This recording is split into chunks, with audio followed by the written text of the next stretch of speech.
Welcome to 2025, the year to thrive. Welcome to video 2, where we're actually going to talk about 7 areas of focus. Where can I thrive in 2025?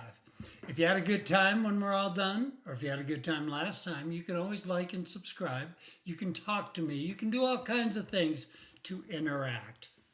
But I'm going to start real simple. 7 areas of focus if you're really wanting to thrive. Now, I have to say this right off the bat. I have no corner on this market. I'm not the only one who could tell you where you ought to focus your business. You do it the way it works for you, but I've looked at some of the trends and I've looked at what consumers are expecting in the coming year. So here are my 7 places where we can thrive. Number 1, you need to have an effective plan to obtain business. And if you already had a plan for that, it's time to tweak it. It's time to play with it. It's time to figure out how can I be most effective as far as trying to get business from out there in that mixed up, crazy world. Second, you need to establish your digital marketing proficiency.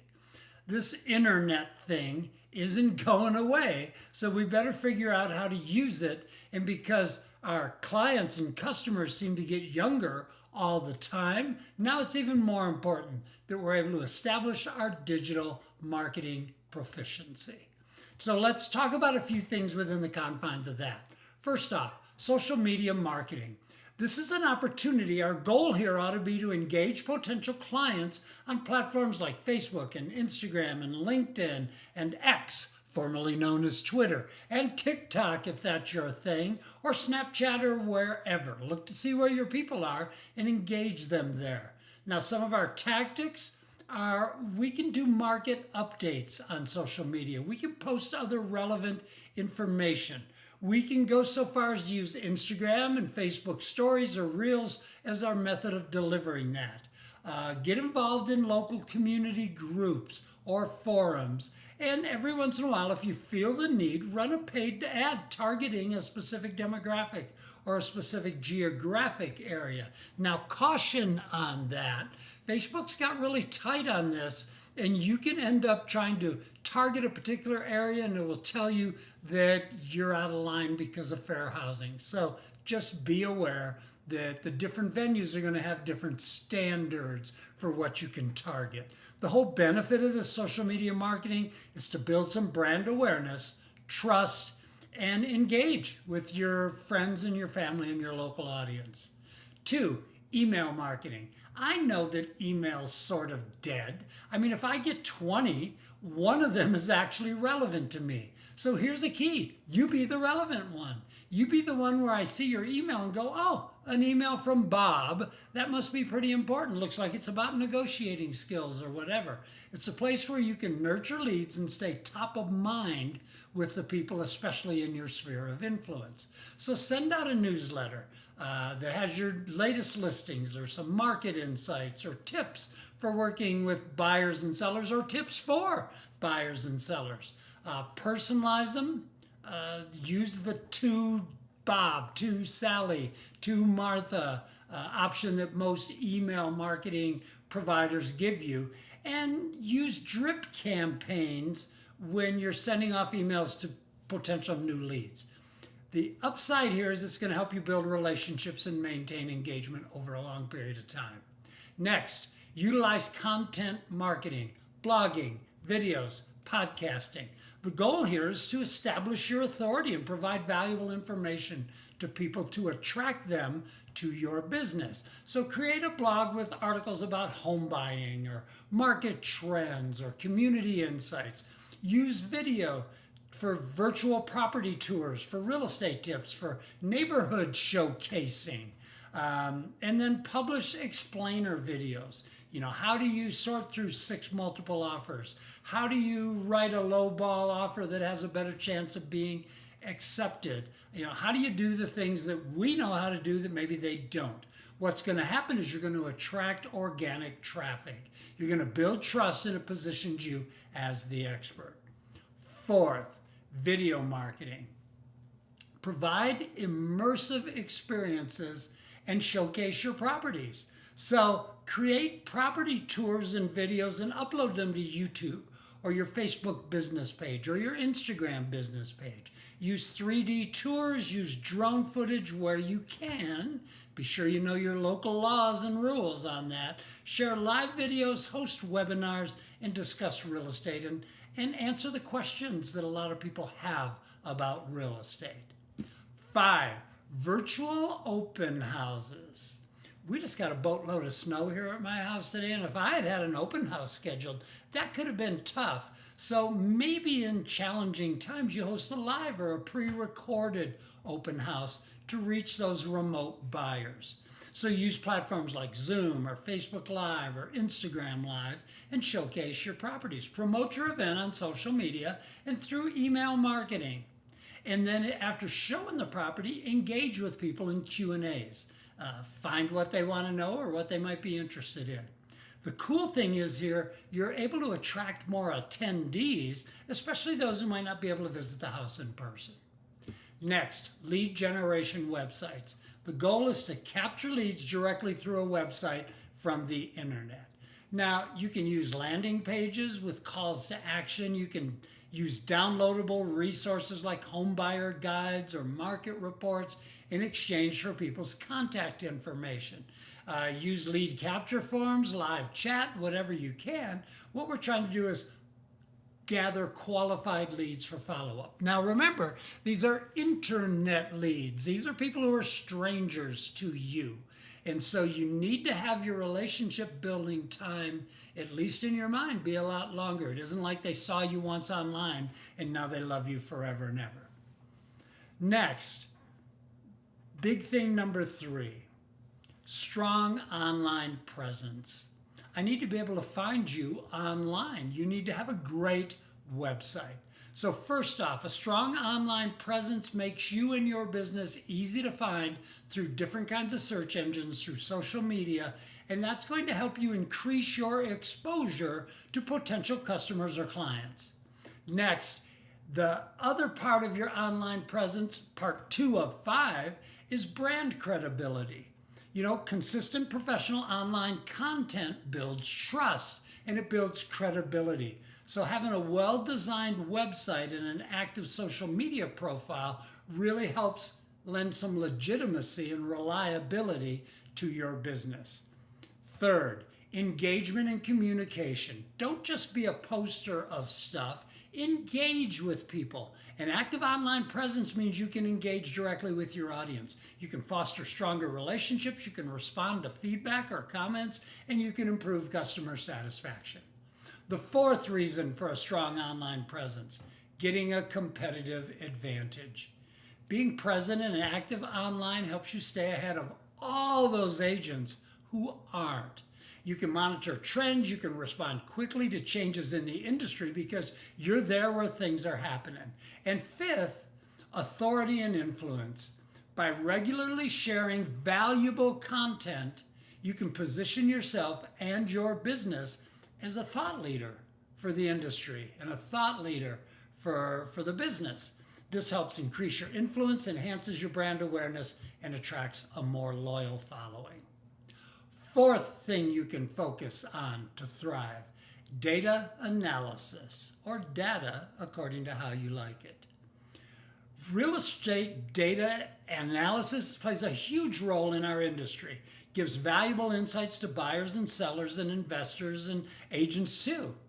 And here's why we like data analysis. First, it helps me identify market trends and opportunities. Now, this matters to me because analyzing the data reveals the trends that are coming, neighborhoods with increasing demand or supply, or areas likely to see price appreciation.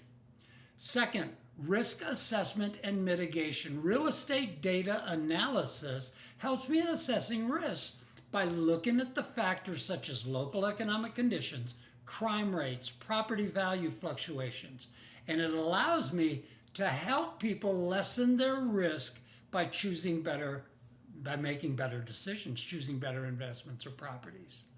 Third thing, data analysis helps me on pricing and valuation accuracy. Accurate property valuation is a cornerstone of being a great listing agent. It helps me set the right price and ensures a fair deal for everyone. I want the most amount of money I can get my client that the market will bear. Next, forecasting and predicting future trends. If you have a handle on what's going on right now and what happened yesterday, you can now forecast into future market conditions and be able to give a reasonable expectation of what people can expect the market to do in a week or a month or maybe even a year. If you are great at analyzing the details here, it's going to provide you a competitive edge because you're offering fabulous insights. Big thing number 5, enhance the listing experience. Holy Toledo, a real estate agent can enhance a listing appointment by showing all kinds of things: professionalism, market expertise, the ability to deliver results. So here's some ways you can do that. First, preparation and research. Man, oh man, before you go on that appointment, the more you know, as I like to say, the more you know. So do your market research, do your property research, and do great Q&As ahead of time. Pre-listing interviews, interviews there at the appointment. Know your seller's motivation. Ask questions so you understand what they're trying to do, when they want to do it, and what their expectations are. Knowing that stuff allows you to tailor your approach. In the musical Ain't Misbehavin', one of the lines Fats Waller wrote was, find out what they like and how they like it and let them have it just that way. So if you ask the right questions, you can find out what they like and how they like it so that you can give it to them just that way. Next, you need professional materials. Have a custom listing presentation, something that's visually appealing, professionally designed, that outlines your marketing plan, your value proposition, and your key selling strategies. If you're still a book person, then make a fabulously visual stimulating book. Otherwise, use PowerPoint or Keynote, and then use your laptop or your iPad or whatever. And have a marketing plan that also looks highly professional. A tailored marketing plan that utilizes some traditional methods as well as some digital strategies. Next, digital tools and technology. Show them virtual tour demos. Show them your online presence and what your reach is, and then show them some advanced analytics. Demonstrate your use of analytics to track the performance of your listings. Show how you can adjust your strategies based on the data that you get. Next, show up with professionalism and expertise. Bring testimonials, bring data, include the number of homes you've sold, the average time on market, and the list to sell price ratio in comparison to the market in general. And by the way, if your days on market are 48 and the average agent is 22, you might not want to mention that. Just saying. Highlight your certifications, your designations, and any specialties you have, and offer a pricing strategy that comes from your market expertise and is the best strategy to land their house in the sold column. Tailor your solutions. Offer competitive structures for what you're charging people. Give value-added services that differentiate you from other agents. Give staging advice. Think about timeline and process overview and feedback during the listing, and how are you going to report and keep in touch with them, and how you're going to communicate with them on a regular basis.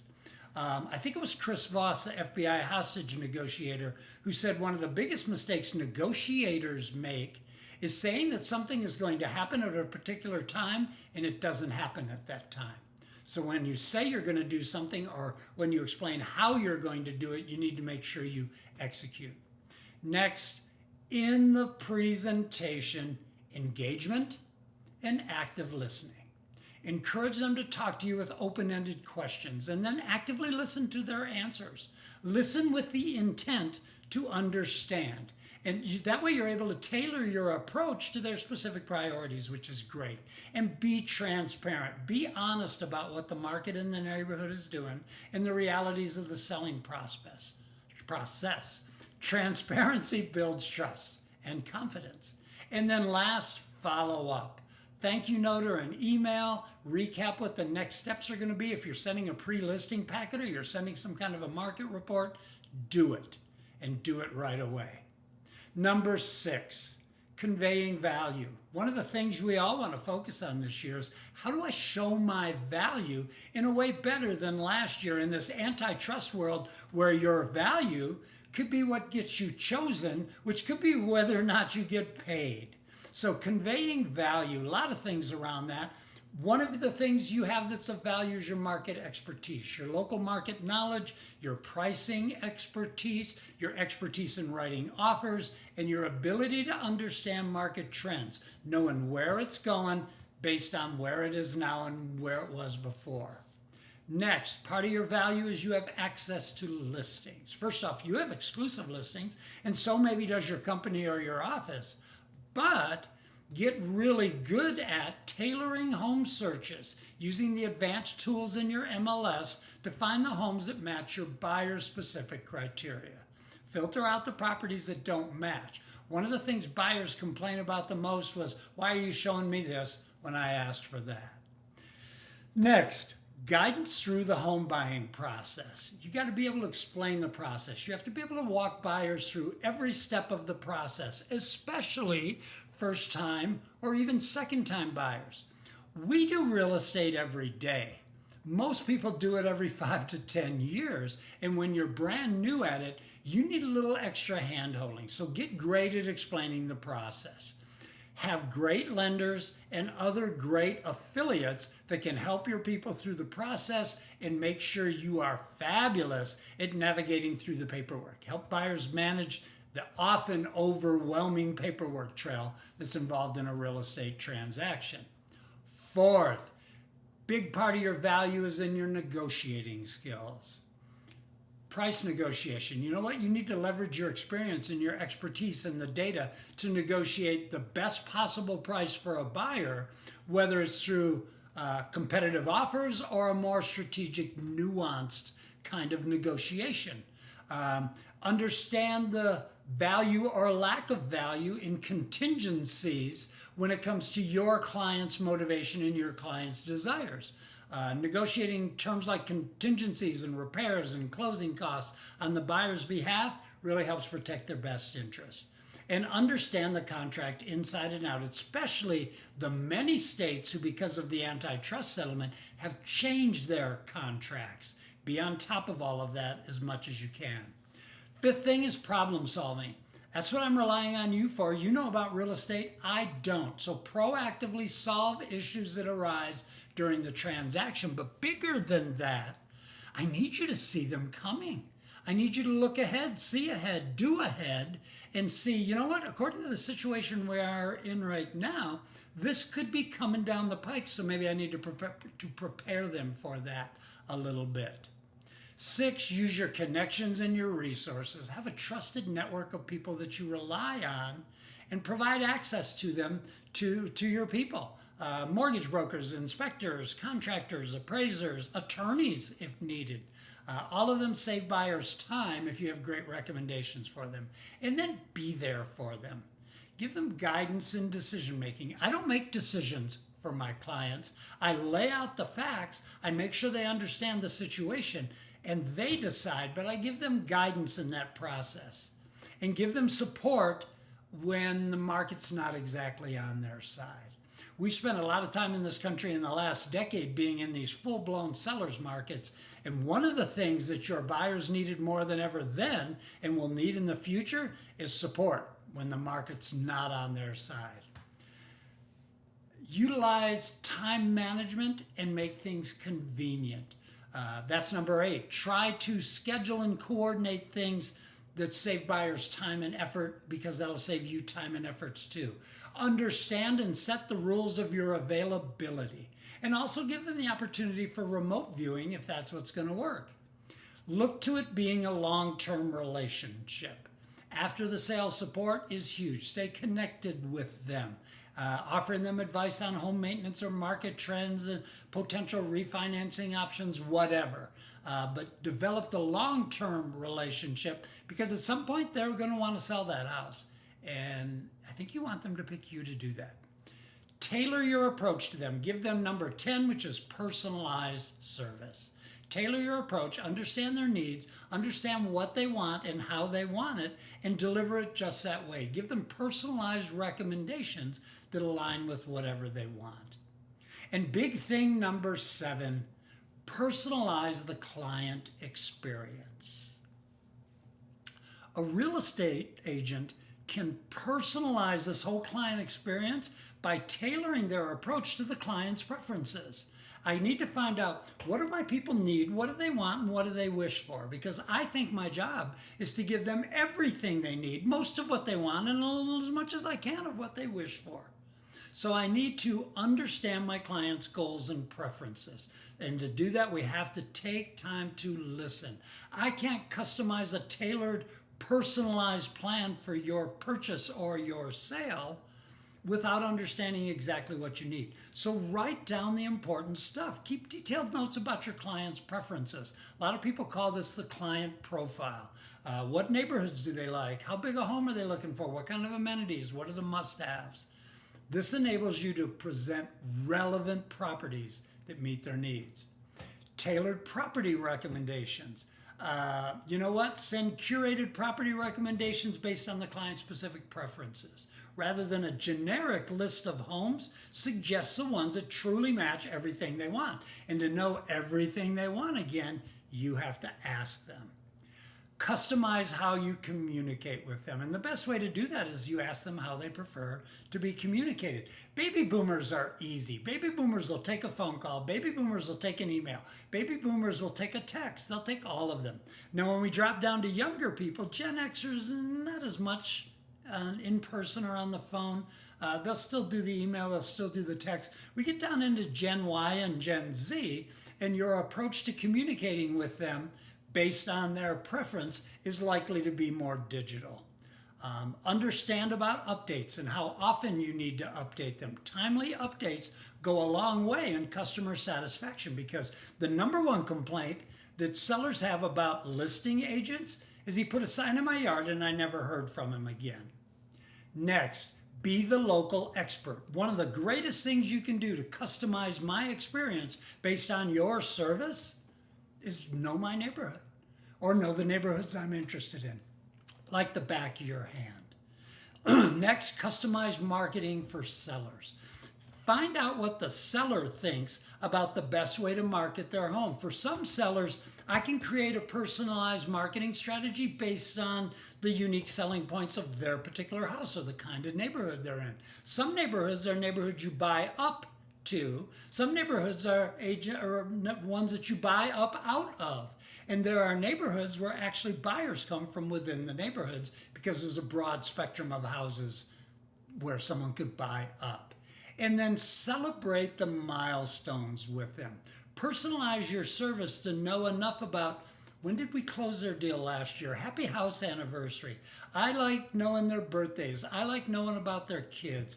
I like being the one who takes care of them after the transaction too. That's 7 things that you could do. A couple other things just off the top of my head. Be proactive. Be a proactive problem solver.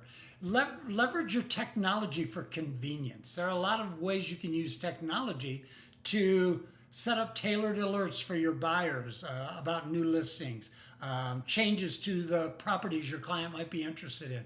Do all of that stuff. Leverage technology to give the best service possible. And then again, keep in on the post-sale relationship. As you're deciding what 7 things, or 5 things, or 12 things you want to focus in on 2025, the year to thrive, try to limit the shiny objects that you chase after. Every year there's that new class that's so cool and that new designation that seems so awesome. But then when you look at your business, you've only ever done 1 of those. You've only ever done 2 of those. And it isn't because you didn't know about them, it's just because they don't come up.